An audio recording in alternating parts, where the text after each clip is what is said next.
Time now for sports on 104.7 The Cave. Here's Ned Reynolds.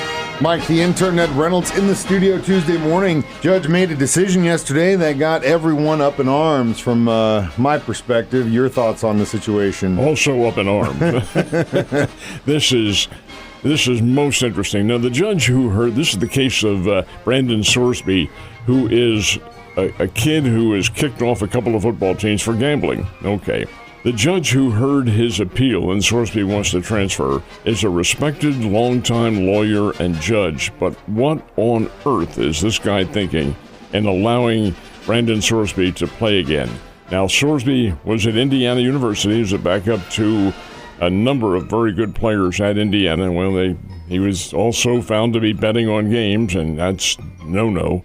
Transferred to Cincinnati.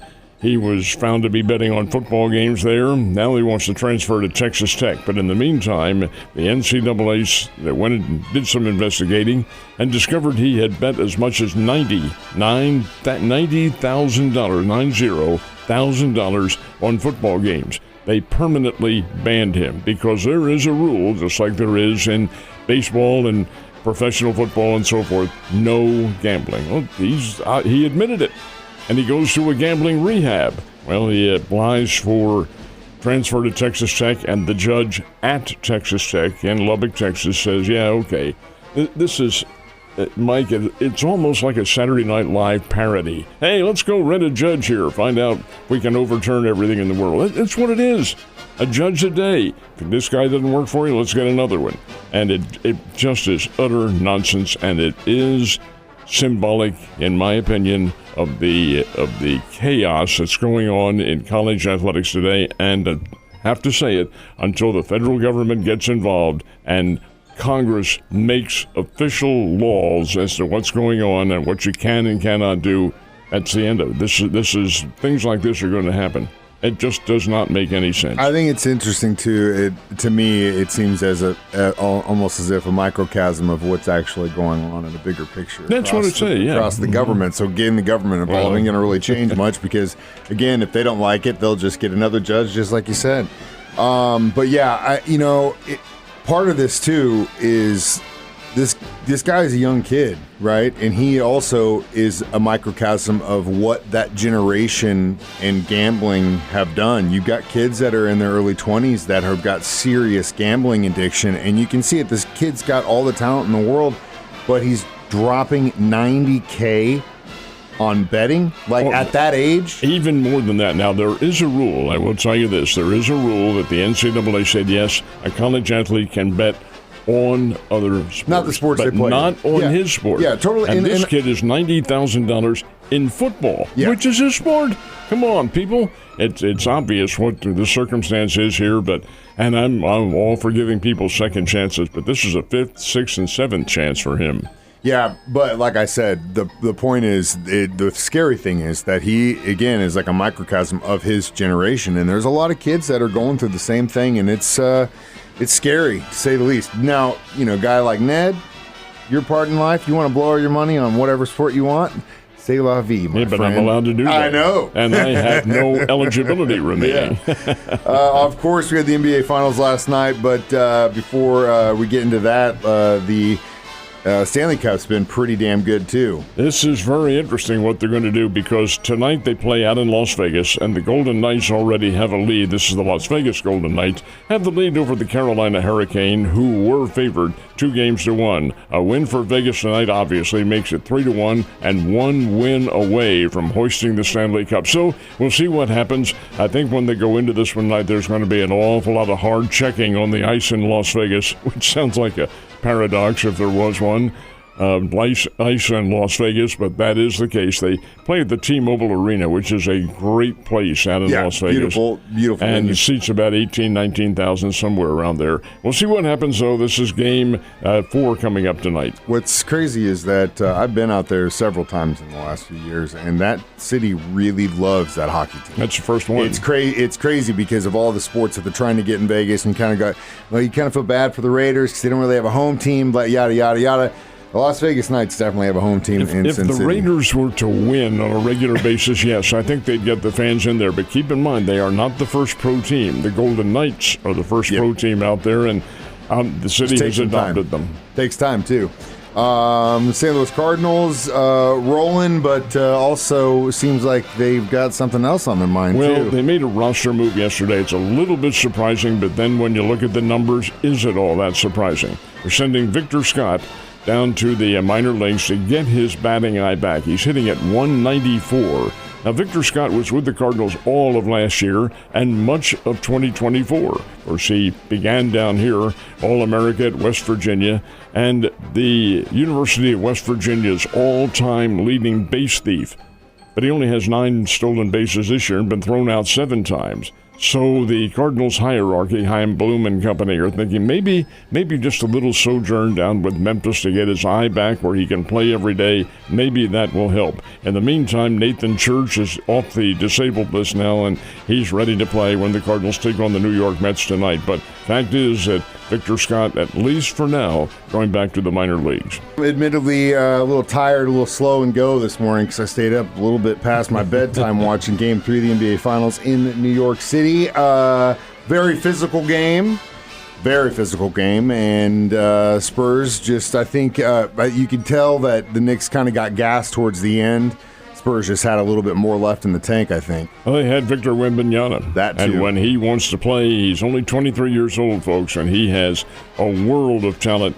Could be on the way to being the best basketball player ever. At 7'4", and with the agility that he has, he had 32 points and 8 rebounds last night, and the Spurs win 115-111. I want to go back a little bit to the media here. What's the first thing that they cover in that game? The game itself? Hell no. The President of the United States being there, and the headline is, Trump booed by the entire crowd. They booed him. Gang, the President knew that was going to happen. Of course he did. He's booed almost everywhere. That is one of the freedoms that we have in this country. You can express. Why you have to focus on that, I'll never tell you. The ball game is what you need to be associated with, but that has nothing to do with my political leanings, nothing like that at all. But to concentrate on something like that is absurd. Anyway, San Antonio 115, New York Knicks 111. The Knicks lead that series 2-1, and they'll play again tomorrow night at Madison Square Garden. De'Aaron Fox of the San Antonio Spurs hit a really big shot down the stretch in the final minute of the game that put it out of reach pretty much for the Spurs. The Knicks just simply couldn't come back.